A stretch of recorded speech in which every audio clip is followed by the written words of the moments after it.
Hello बच्चों, let us read this question. A square surface of side L meter is in the plane of the paper. A uniform electric field E in volt per meter also in the plane of the paper is limited only to the lower half of the square surface.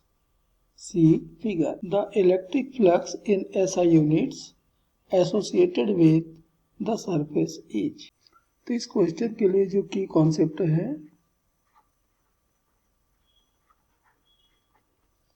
वह है electric flux.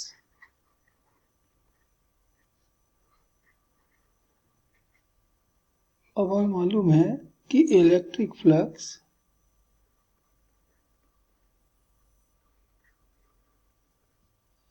Associated with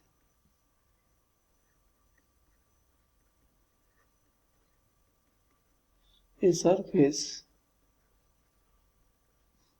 is given by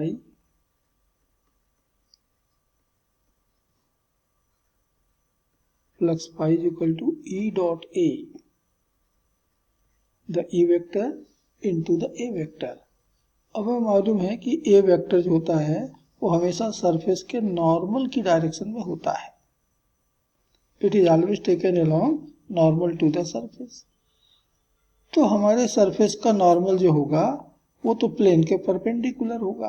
तो here a vector is along perpendicular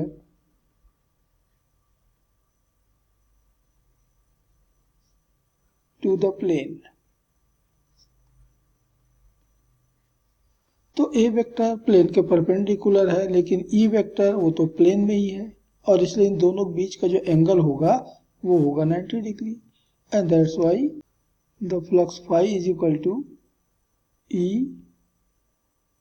का magnitude, ए का magnitude और इन दोनों के बीच का angle का कोसाइन, और वो यहाँ पर 90 डिग्री है।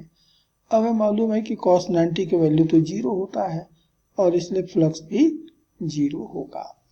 तो हमारे दिए गए सरफेस के साथ में जो एसोसिएटेड फ्लक्स है वो हो जाएगा 0, और इसलिए the final answer for this question is the option C, 0।